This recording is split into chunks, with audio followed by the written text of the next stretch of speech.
The great ಈ ವಿಡಿಯೋನ ಸಂಪೂರ್ಣವಾಗಿ ನೋಡಿ, ಒಂದಿಷ್ಟು ಮಾಹಿತಿನೂ ಕೊಡ್ತೀನಿ. ಒಂದು ರಾಜ್ಯದ ಮುಖ್ಯಮಂತ್ರಿ ಸುಪ್ರೀಂ ಕೋರ್ಟ್ನಲ್ಲಿ ತನ್ನ ರಾಜ್ಯದ ಸಮಸ್ಯೆಗಳ ಪರವಾಗಿ ಧ್ವನಿ ಎತ್ತಬಹುದಾ, ವಾದ ಮಾಡಬಹುದಾ, ಅದರ ಹಿನ್ನೆಲೆ ಏನು, ಅವಕಾಶ ಏನು, ಸುಪ್ರೀಂ ಕೋರ್ಟ್ನಲ್ಲಿರುವ ನಿಯಮ ಏನು, ಸಣ್ಣ ಪುಟ್ಟ ಕೋರ್ಟ್ನಲ್ಲಿರುವಂತಹ ನಿಯಮಗಳೇನು, ಇವೆಲ್ಲದರ ಚರ್ಚೆಯ ಜೊತೆಗೆ ಒಂದು ರಾಜ್ಯದ ಸಮಸ್ಯೆ, ನನ್ನ ರಾಜ್ಯದ ಸಮಸ್ಯೆ, ನನ್ನ ರಾಜ್ಯದ ಮೇಲಾಗ್ತಿರುವಂಥ ದೌರ್ಜನ್ಯ, ಆ ದೌರ್ಜನ್ಯದ ವಿರುದ್ಧ ಆ ರಾಜ್ಯದ ಮುಖ್ಯಮಂತ್ರಿಯಾಗಿ ನಾನು ಕೂಡ ನನ್ನ ರಾಜ್ಯದ ಪರವಾಗಿ ವಾದವನ್ನು ಮಂಡಿಸ್ತೀನಿ ಸುಪ್ರೀಂ ಕೋರ್ಟ್ ಮುಂದೆ ಅಂತ ಹೋಗೋದಿದೆಯಲ್ಲ, ಆ ಛಾತಿ ಇದೆಯಲ್ಲ, ಆ ಧೈರ್ಯ ಇದೆಯಲ್ಲ, ಆ ಗುಂಡಿಗೆ ಇದೆಯಲ್ಲ, ಅದಕ್ಕೆ only they targeted Bengal on the eve of election. Said 4 state opposition state are going for on the eve of election. But why after 24 years? What was the hurry to do it? What it takes 2 years? Only within 3 months. Even when the festival season is there, when the harvesting season is there, when people are not in a mood to be in the city, they were in the outside, but they are traveling, and that time they issued the notices and all this. Sir, more than 100 people died, sir. Mamata Banerjee Bharat ದೇಶ ಕಂಡ, ಪಶ್ಚಿಮ ಬಂಗಾಳ ಕಂಡ ಅತ್ಯುತ್ತಮ ಮುಖ್ಯಮಂತ್ರಿ. ಬಾಂಗ್ಲಾದವರು ಪಶ್ಚಿಮ ಬಂಗಾಳದಲ್ಲಿ ಸೇರ್ಕೊಂಡ್ಬಿಟ್ಟಿದ್ದಾರೆ. ಅಕ್ರಮ ಬಾಂಗ್ಲಾದೇಶದ ವಲಸಿಗರು ಅಲ್ಲಿ ಅಕ್ರಮವಾಗಿ ಮತದಾನವನ್ನು ಮಾಡ್ತಾರೆ. ಸಿಕ್ಕಾಪಟ್ಟೆ ಕ್ರೈಮ್ ಜಾಸ್ತಿ ಆಗಿದೆ ಅಂಥೇಳಿ ನ್ಯಾಷನಲ್ ಕ್ರೈಮ್ ರೆಕಾರ್ಡ್ ಬ್ಯೂರೋ ಅಲ್ಲಿ ಹೋಗ್ಬಿಟ್ಟು ಸ್ವಲ್ಪ ಡೀಟೇಲ್ಸ್ ತಗೊಬನ್ನಿ. ಭಾರತ ದೇಶದಲ್ಲಿ ಅತ್ಯಂತ ಕಡಿಮೆ ಕ್ರೈಮ್ ದಾಖಲಾಗುವಂತಹ ರಾಜ್ಯ ಯಾವುದಾದ್ರೂ ಇದ್ದರೆ ಅದು ಪಶ್ಚಿಮ ಬಂಗಾಳ. ನಾನು ಹೇಳ್ತಿಲ್ಲಪ್ಪ, ಗೂಗಲ್ ಇದೆಯಾ ಕೈಯಲ್ಲಿ, ಚೆಕ್ ಮಾಡ್ಕೊಂಡು ಬನ್ನಿ. ಸ್ಟೇಟ್ಮೆಂಟ್ ಕೊಡೋದು ಈಸಿ, ಯಾಕಂದರೆ ಆ ಬಾರ್ಡ್ರಲ್ಲಿ ಇರೋದ್ರಿಂದ, ಬಾಂಗ್ಲಾ ಬಾರ್ಡ್ರಲ್ಲಿ ಇರೋದ್ರಿಂದ ಪಶ್ಚಿಮ ಬಂಗಾಳ ಕಂಪ್ಲೀಟ್ ಬಾಂಗ್ಲಾದೇಶದವರೇ ನಿಭಾಯಿಸ್ತಿದ್ದಾರೆ. ಮುಸಲ್ಮಾನರೇ ಜಾಸ್ತಿ ಇದ್ದಾರೆ. ಬಾಂಗ್ಲಾ ಮುಸಲ್ಮಾನರು ಸೇರಿ ಪಶ್ಚಿಮ ಬಂಗಾಳದಲ್ಲಿ ಮಮತಾ ಬ್ಯಾನರ್ಜಿಯನ್ನು ಗೆಲ್ಲಿಸ್ತಿದ್ದಾರೆ, ಅಕ್ರಮವಾಗಿ ಗೆದ್ಕೊಂಡ್ಬರ್ತಿದ್ದಾರೆ. ಇಲ್ಲ ಅಂದರೆ BJPನ ಸೋಲ್ಸೋಕ್ಕಾಗ್ತದ? ಈ ಥರದ ವಾದ ಚರ್ಚೆಗಳು ನಡೀತಾ ಇರ್ತವೆ. ದೇಶದ ಈಶಾನ್ಯ ಭಾಗವನ್ನು ಆಲ್ಮೋಸ್ಟ್ ಕಬ್ಜೆ ಮಾಡ್ಕೊಂಡಿರುವ ನಮಗೆ ಪಶ್ಚಿಮ ಬಂಗಾಳ ದೊಡ್ಡ ತಲೆನೋವು. ಅಲ್ಲೇನೇ ತಿಪ್ಪರ್ಲಾಗ ಹಾಕೋದ್ರು ಕೂಡ ಅಧಿಕಾರಕ್ಕೆ ಬರೋಕ್ಕಾಗ್ತಾ ಇಲ್ಲ. ಹೀಗಿರಬೇಕಾದ್ರೆ SIR ಅನ್ನುವಂಥ ಅಸ್ತ್ರದ ಮೂಲಕ, ಹಿಂಬಾಗಿಲಿನ ಮೂಲಕ ಅಧಿಕಾರವನ್ನು ಹಿಡಿಯುವಂಥ ಪ್ರಯತ್ನವನ್ನು BJP ಮಾಡ್ತಾ ಇದೆ ಅಂತಾನೆ ಮಮತಾ ಬ್ಯಾನರ್ಜಿ, CM ಮಮತಾ ಬ್ಯಾನರ್ಜಿ ಸುಪ್ರೀಂ ಕೋರ್ಟ್ನಲ್ಲಿ ವಾದ ಮಾಡಿದ್ದಾರೆ. ನಿಮಗೆ ಗೊತ್ತಿರಲಿ, ಮಮತಾ ಬ್ಯಾನರ್ಜಿ ಕೂಡ LLB ಓದ್ಕೊಂಡಿದ್ದಾರೆ. ಅವರು ಕಲ್ಕತ್ತಾದ ಜೋಗೇಶ್ ಚಂದ್ರ ಚೌಧರಿ ಲಾ ಕಾಲೇಜಿನಿಂದ ಲಾ ಡಿಗ್ರಿ ಪಡೆದಿದ್ದಾರೆ. ಸುಪ್ರೀಂ ಕೋರ್ಟ್ನಲ್ಲಿ ಸಾಮಾನ್ಯವಾಗಿ ಅಡ್ವೊಕೇಟ್ಗಳೇ ವಾದ ಮಾಡ್ತಾರೆ. ಆದರೆ ಪ್ರಕರಣದ ಪಕ್ಷಕಾರ ಅಂದರೆ ಪಾರ್ಟಿ ಸ್ವತಃ ಪಾರ್ಟಿ ಇನ್ ಪರ್ಸನ್ ಆಗಿ ಕೋರ್ಟ್ನ ಅನುಮತಿ ಪಡೆದು ವಾದ ಮಾಡ್ಬೋದು. ಮಮತಾ ಬ್ಯಾನರ್ಜಿ ಈ ಪ್ರಕರಣದಲ್ಲಿ ಸ್ವತಃ ಅರ್ಜಿದಾರರಾಗಿ ಅಥವಾ CM ಆಗಿ ಪ್ರತಿನಿಧಿಸಿ ಕೋರ್ಟ್ಗೆ ಬಂದು ಸ್ವಲ್ಪ ಸಮಯ ಮಾತ್ರ ವಾದ ಮಾಡಿದ್ದು. ಮಿಕ್ಕಿದ್ದೆಲ್ಲ ನೋಡಿಕೊಂಡಿದ್ದು ಸೀನಿಯರ್ ಅಡ್ವೊಕೇಟ್ ಶ್ಯಾಮ್ ದಿವಾನ್. ಇದು ಬಹಳ ಅಪರೂಪದ ಕೇಸ್. ಮೊದಲ ಬಾರಿಗೆ ಒಬ್ಬ ಸಿಟ್ಟಿಂಗ್ ಮುಖ್ಯಮಂತ್ರಿ ಸುಪ್ರೀಂ ಕೋರ್ಟ್ನಲ್ಲಿ ವಾದವನ್ನು ಮಾಡಿದ್ದಾರೆ. ಆದರೆ ಈ ಅವಕಾಶ ಎಲ್ಲರಿಗೂ ಸಿಗೋದಿಲ್ಲ. ಕೋರ್ಟ್ನ ಅನುಮತಿ ಅತ್ಯಗತ್ಯ.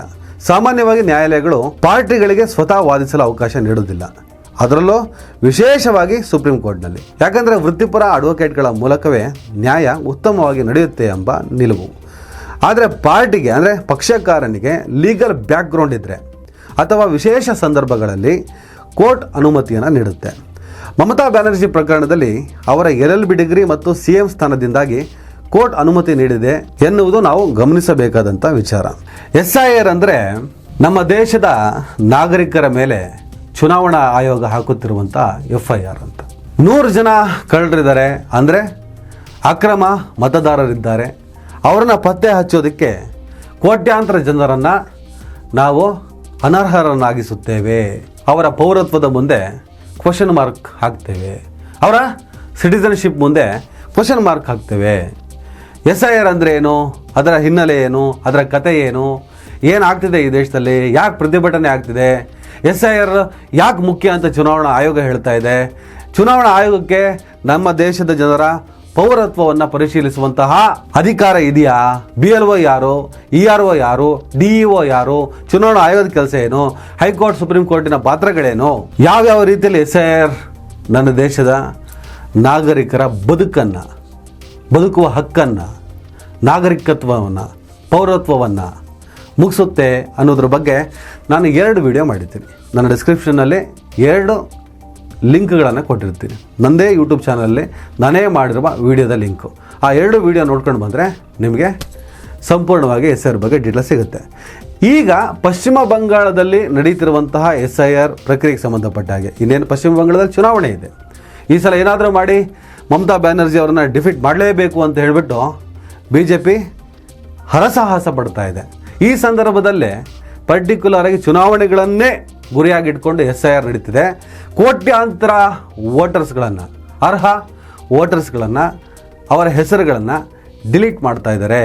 ಹಿಂಬಾಗಿಲಿನ ಮೂಲಕ ಅಧಿಕಾರಕ್ಕೆ ಬರೋದಕ್ಕೆ ಮಾಡ್ತಿರುವಂತಹ ಕುತಂತ್ರ ಚುನಾವಣಾ ಆಯೋಗವನ್ನು, ಕೇಂದ್ರೀಯ ಸಂಸ್ಥೆಗಳನ್ನು ದುರುಪಯೋಗ ಪಡಿಸ್ಕೊಂಡು ಈ ಥರದೊಂದು ದುಷ್ಕೃತ್ಯ, ಪ್ರಜಾಪ್ರಭುತ್ವ ಮತ್ತು ಸಂವಿಧಾನಕ್ಕೆ ಮಾರಕವಾದಂತಹ ಮೂವ್ಮೆಂಟ್ಗಳನ್ನು ಇವರು ಮಾಡ್ತಾ ಇದ್ದಾರೆ ಅಂತೇಳಿ ಮಮತಾ ಬ್ಯಾನರ್ಜಿ ತನ್ನ ರಾಜ್ಯದ ಮೇಲೆ ಆಗ್ತಾ ಇರುವಂತಹ SIR ಎನ್ನುವಂತಹ ದಾಳಿಯ ವಿರುದ್ಧ ವಾದವನ್ನು ಮಂಡಿಸ್ತಾರೆ. Sir, their SIR process is only for deletion, not for inclusion. Mismatch not only the title, sir. Mismatch, mismap, unplanned. Now suppose a daughter after marriage, she go to the in-laws house. Now why she's changed her title? Why she's using the husband's name, husband's title? That is also mismatch. Can't be. Yes, sir, they have done it, sir. That's why we are. Now, That's sir, why we. only just want to, sir. Number 2, sir, there are some daughters who married and shifted the in-laws house. They are now also just unilaterally deleted. Sir, you will appreciate sometimes some people work some office, they go to be, they transferred other offices, they work somewhere. Sometimes the poor people, they purchase the flats, they shifted their addresses, but there the genuine people are staying there. But because of the name of logical discrepancy, now they change the name. No, instead of logical discrepancy, when you gave order, sir, they violated and they say it is the discrepancy mapping. Mamata Banerjee ಅವರು supreme ಕೋರ್ಟ್ನಲ್ಲಿ ಇದು ಚುನಾವಣೆಗೂ ಮುನ್ನ ಬಂಗಾಳವನ್ನು ಗುರಿಯಾಗಿಸಿದ ರಾಜಕೀಯ ಕ್ರಮ ಅಂತ ವಾದ ಮಾಡ್ತಾರೆ. ಬಂಗಾಳವನ್ನು ಮಾತ್ರ ಯಾಕೆ ಟಾರ್ಗೆಟ್ ಮಾಡಲಾಗಿದೆ, ಅಸ್ಸಾಂ ಯಾಕೆ ಬೇಡ, ಉತ್ತರ ಪೂರ್ವ ರಾಜ್ಯಗಳಲ್ಲಿ ಯಾಕಿಲ್ಲ ಅಂತ ಪ್ರಶ್ನೆಯನ್ನು ಮಾಡ್ತಾರೆ. BJP ಆಳ್ವಿಕೆ ರಾಜ್ಯಗಳಿಂದ ಬಂದ 8,000 ಮೈಕ್ರೋ ಅಬ್ಸರ್ವರ್ಗಳನ್ನು ನೇಮಿಸಿ ಸ್ಥಳೀಯ BLOಗಳನ್ನು ಮೀರಿ ಹೆಸರುಗಳನ್ನು ತೆಗೆದುಹಾಕಲಾಗ್ತಿದೆ. SIR ಪ್ರಕ್ರಿಯೆ ಸೇರ್ಪಡೆಗಲ್ಲ, ಕೇವಲ ಡಿಲಿಷನ್ಗೆ ಮಾತ್ರ ಉಪಯೋಗಿಸಲಾಗ್ತಿದೆ. ಇದು ಇನ್ಕ್ಲೂಷನ್ಗಲ್ಲ, ಡಿಲಿಷನ್ಗೆ ಮಾತ್ರ. ಮದುವೆಯಾದ ಮಹಿಳೆಯರು ಗಂಡನ ಸರ್ನೇಮ್ ತೆಗೆದುಕೊಂಡ್ರೆ ಅಥವಾ ಮನೆ ಬದಲಾಯಿಸಿದರೆ ಹೆಸರು ಮ್ಯಾಚ್ ಆಗದೆ ತೆಗೆದುಹಾಕಲಾಗ್ತಿದೆ. ಬದುಕಿರೋರನ್ನ ಸತ್ತವರು ಅಂತ ಘೋಷಣೆ ಮಾಡಿ ಸುಮಾರು 58 ಲಕ್ಷಕ್ಕೂ ಹೆಚ್ಚು ಹೆಸರುಗಳನ್ನು ತೆಗೆದುಹಾಕಲಾಗಿದೆ. 24 ವರ್ಷಗಳ ನಂತರ ಇದನ್ನು 2-3 ತಿಂಗಳಲ್ಲಿ ಮುಗಿಸುವ ಆತುರ ಯಾಕೆ? ಈ ಪ್ರಕ್ರಿಯೆ ಸರಿಯಾಗಿ ನಡೀಬೇಕು ಅಂದರೆ ಸಾಮಾನ್ಯವಾಗಿ 2 ವರ್ಷಗಳು ಬೇಕು. ಪೂಜೆ, ಹಬ್ಬ, ಕೊಯ್ಲು ಕಾಲದಲ್ಲಿ ನೋಟಿಸ್ಗಳನ್ನು ಕಳುಹಿಸಿ ಜನರಿಗೆ ಕಿರುಕುಳ ಮಾಡ್ತಿದ್ದಾರೆ. ನೋಟಿಸ್ಗಳ ಒತ್ತಡ, ಇನ್ನಿತರ ಕಾರಣಗಳಿಂದ BLOಗಳು ಸೇರಿ ಸುಮಾರು 100ಕ್ಕೂ ಹೆಚ್ಚು ಜನ ಆತ್ಮಹತ್ಯೆ ಮಾಡಿಕೊಂಡಿದ್ದಾರೆ. ಅನೇಕರು ಆಸ್ಪತ್ರೆ ಸೇರಿದ್ದಾರೆ. ಆಧಾರ್ ಕಾರ್ಡ್, ಡೊಮಿಸೈಲ್ ಸರ್ಟಿಫಿಕೇಟ್ ಮುಂತಾದ ಮಾನ್ಯ ದಾಖಲೆಗಳನ್ನು ಸ್ವೀಕರಿಸ್ತಿಲ್ಲ. ಸುಪ್ರೀಂ ಕೋರ್ಟ್ ಆದೇಶವನ್ನು ಉಲ್ಲಂಘಿಸಲಾಗ್ತಿದೆ. ನ್ಯಾಯ ಆಳ್ತಾ ಇದೆ, ನಮಗೆ ಎಲ್ಲಿಯೂ ನ್ಯಾಯ ಸಿಗ್ತಾ ಇಲ್ಲ. ಇದು ರಾಜಕೀಯವಲ್ಲ, ಸಂವಿಧಾನಾತ್ಮಕ ಹೋರಾಟ. ಎಲೆಕ್ಷನ್ ಕಮಿಷನ್ ಅಲ್ಲ, ಅದು ವಾಟ್ಸಪ್ ಕಮಿಷನ್. ಅದು ನಾವೆಲ್ಲ ವಾಟ್ಸಪ್ ಯೂನಿವರ್ಸಿಟಿ ಅಂತ ಮಾತಾಡ್ತಾ ಇದ್ವಿ. ಯಾವುದೇ ಸಣ್ಣ ವಿಮರ್ಶೆ, ಸತ್ಯತೆಗಳ ಪರಿಶೀಲನೆ ಮಾಡದೆ ಸಿಕ್ಕಾಪಟ್ಟೆ ಸುಳ್ಳು ಸುದ್ದಿಗಳು ಹರಡುವಂಥ ಭಾಳ ದೊಡ್ಡ ಯೂನಿವರ್ಸಿಟಿ ವಾಟ್ಸಪ್ ಯೂನಿವರ್ಸಿಟಿ ಅಂತೇಳಿ. ಅದೇ ಥರ ಎಲೆಕ್ಷನ್ ಕಮಿಷನ್ ಕೂಡ ವಾಟ್ಸಪ್ ಕಮಿಷನ್ ಆಗಿದೆ ಅಂತ ವಾದವನ್ನು ಮಾಡುತ್ತಾರೆ. ಒಂದು ರಾಜ್ಯವನ್ನು ಆಳ್ತಿರುವಂಥ ದೀದಿ ಅಂದರೆ ಗೊತ್ತಲ್ಲ, ಅಕ್ಕ ಅಂಥೇಳಿ, ತನ್ನ ರಾಜ್ಯವನ್ನು ಹೇಗೆ ಕಾಪಾಡ್ಕೋಬೇಕು, ಇವ್ರನ್ನ ನಂಬಿದ್ರೆ ಆಗಲ್ಲ. ಶ್ಯಾಮ್ ದಿವಾನು ಈ ಕೇಸನ್ನು ಅವರು ತಗೊಂಡು ಹೋಗ್ತಾರೆ ಮುಂದೆ, ಆದರೆ ತಾನು ಮುಂಚೂಣಿಯಲ್ಲಿ ನಿಂತು ಹೋರಾಟಕ್ಕೆ ಇಳಿತಾರೆ ಕೋರ್ಟ್ನಲ್ಲಿ. ಈ ದೇಶದ ಇತಿಹಾಸದಲ್ಲೇ ಇದು ಮೊದಲು. ಈಗ ನಮ್ಮ ರಾಜ್ಯದಲ್ಲೂ ಸಿದ್ದರಾಮಯ್ಯನವರು LLB ಮಾಡಿದ್ದಾರೆ. ಅವ್ರು ಹೇಳ್ತಾ ಇರ್ತಾರೆ, ನಾನು ಕೂಡ LLB ಮುಗಿಸಿದ್ದೀನಿ ಅಂತ. ಅವ್ರಿಗೂ ಈ ಅವಕಾಶ ಇದೆ. ಅವರು ಕೂಡ ನಾಳೆ ಸುಪ್ರೀಂ ಕೋರ್ಟ್ನಲ್ಲಿ ಮಮತಾ ಬ್ಯಾನರ್ಜಿ ಅವ್ರ ಥರನೇ ಹೋಗಿ ನಿಂತು ವಾದವನ್ನು ಮಾಡಬಹುದು. ಆದರೆ SIR ಈ ದೇಶದ ಪ್ರಜಾಪ್ರಭುತ್ವದ ಆಶಯಗಳಿಗೆ ವಿರುದ್ಧ, ಈ ದೇಶದ ಚುನಾವಣಾ ವ್ಯವಸ್ಥೆಯನ್ನೇ, ಈ ದೇಶದ ನೈಜ ನಾಗರಿಕರ ಪೌರತ್ವವನ್ನು ಕಿತ್ಕೊಳ್ಳುತ್ತೆ ಅಂಥೇಳಿ ರಾಹುಲ್ ಗಾಂಧಿ, ಖರ್ಗೆ ಅವರೆಲ್ಲರೂ ಒಂದಿಷ್ಟು ವಿರೋಧ ಪಕ್ಷಗಳೆಲ್ಲ ದೆಹಲಿಯಲ್ಲಿ ಹೋರಾಟವನ್ನು ಮಾಡ್ತಿದ್ದಾರೆ. ನಮ್ಮ ರಾಜ್ಯದಲ್ಲಿ ಸಿದ್ದರಾಮಯ್ಯ ಅವರಾಗಲಿ, ಡಿ ಕೆ ಶಿವಕುಮಾರ್ ಅವರಾಗಲಿ ಇದಕ್ಕೆ ಸಂಬಂಧಪಟ್ಟ ಏನು ಸ್ಟೇಟ್ಮೆಂಟ್ ಕೊಟ್ಟಿದ್ದಾರೆ? ಸ್ವಲ್ಪ ಹುಷಾರಾಗಿ ಮಾಡಿ ಆಯಿತಾ. ವಿರೋಧ ವ್ಯಕ್ತಪಡಿಸಿಲ್ಲ, ಹೋರಾಟದ ಸ್ಟೇಟ್ಮೆಂಟ್ಗಳನ್ನೇ ಕೊಟ್ಟಿಲ್ಲ. ಆ ಪ್ರಕ್ರಿಯೆ ನಡೆಯುತ್ತೆ, ನಾವು ಅಬ್ಸರ್ವ್ ಮಾಡ್ತೀವಿ ಅಂತ ಹೇಳಿದರೆ ವಾಟ್ ಈಸ್ ದಿಸ್? ಒಂದು ಪ್ರಕ್ರಿಯೆನೇ ಸರಿ ಇಲ್ಲ ಅಂದಮೇಲೆ ಅದ್ರ ಮೇಲೆ ಕಣ್ಣಿಡೋದಂಥ ಕರ್ಮ. ಧಿಕ್ಕರಿಸಿ ನಿಲ್ಲಬೇಕು, ವಿರೋಧಿಸಿ ನಿಲ್ಬೇಕಲ್ವಾ? 2-3 ತಿಂಗಳಲ್ಲೇ ನಿನ್ನ ಪೌರತ್ವವನ್ನು ಸಾಬೀತುಪಡಿಸು, ನೀನು ಈ ದೇಶದಲ್ಲಿ ಹುಟ್ಟಿದ್ದೆ ಸಾಬೀತುಪಡಿಸು, ನಿನ್ನ ಅಪ್ಪ ಅಮ್ಮ ಇಲ್ಲೇ ಹುಟ್ಟಿದ್ರಂತ ಸಾಬೀತುಪಡಿಸು, ನಿನ್ನ ಅಪ್ಪ ಅಮ್ಮನಿಗೆ ನೀನು ಹುಟ್ಟಿದ್ದೆ ಅಂತ ಸಾಬೀತುಪಡಿಸು. ಏನ್ರಿ ಇವೆಲ್ಲ? ಕೇಳ್ದಂಗೆ ಹಿಂಗೆ ಆಯ್ತಂತೆ ಅಂದಾಗ ಹೆಂಗೂ ಓಟ್ ಹಾಕಲ್ಲ, ಬಿಟ್ಬಿಡು. ಕೆಲವ್ರು ಆನ್ಸರು ಹಿಂಗೂ ಓಟ್ ಹಾಕ್ತಿಲ್ವಲ್ಲ, ಇನ್ನೇನು ಓಟ್ ತಾನೆ? ಓಟ್ ಅಲ್ಲ ಇದು, ಅಸ್ತಿತ್ವ, ಪೌರತ್ವ. ನಾನು ಇಲ್ಲೇ ಹುಟ್ಟಿದಂತ ಸಾಬೀತು ಮಾಡ್ಕೋಬೇಕು, ನಮ್ಮ ಅಪ್ಪ ಅಮ್ಮ ಇಲ್ಲೇ ಹುಟ್ಟಿದಂತ ಸಾಬೀತು ಮಾಡಬೇಕು. 3ನೇ ಹಂತ, ನಾನು ನಮ್ಮ ಅಪ್ಪ ಅಮ್ಮನಿಗೆ ಹುಟ್ಟಿದಂತ ಸಾಬೀತು ಮಾಡಬೇಕು. ತಲೆ ಸರಿ ಇದೆಯಾ ಇವರಿಗೆ? ಆಯ್ತು, ಏನಾದರೂ ಸಾಬೀತುಪಡಿಸ್ಬೇಕು ಅಂದರೆ ಅದಕ್ಕೊಂದು ಟೈಮ್ ಬೇಡವಾ? 2-3 ತಿಂಗಳಲ್ಲೆಲ್ಲ ಮಾಡಿಬಿಡು ಅಂದರೆ BLO ಸ್ಯಾಟಿಸ್ಫ್ಯಾಕ್ಷನ್ ಆಗಿಲ್ಲ ಅಂದರೆ ERO ಅಂತೆ, ಆಮೇಲೆ DO ಅಂತೆ, ಡಿಸ್ಟ್ರಿಕ್ಟ್ ಎಲೆಕ್ಟ್ರಲ್ ಆಫೀಸರ್, ಆಮೇಲೆ ಚುನಾವಣಾ ಆಯೋಗಕ್ಕೆ ಹೋಗ್ಬೇಕಂತೆ, ಆಮೇಲೆ ಅಲ್ಲೂ ಕೂಡ ನಮಗೆ ನ್ಯಾಯ ಸಿಕ್ಕಿಲ್ಲ ಹೈಕೋರ್ಟ್ ಅಂತೆ, ಸುಪ್ರೀಂ ಕೋರ್ಟ್ ಅಂತೆ.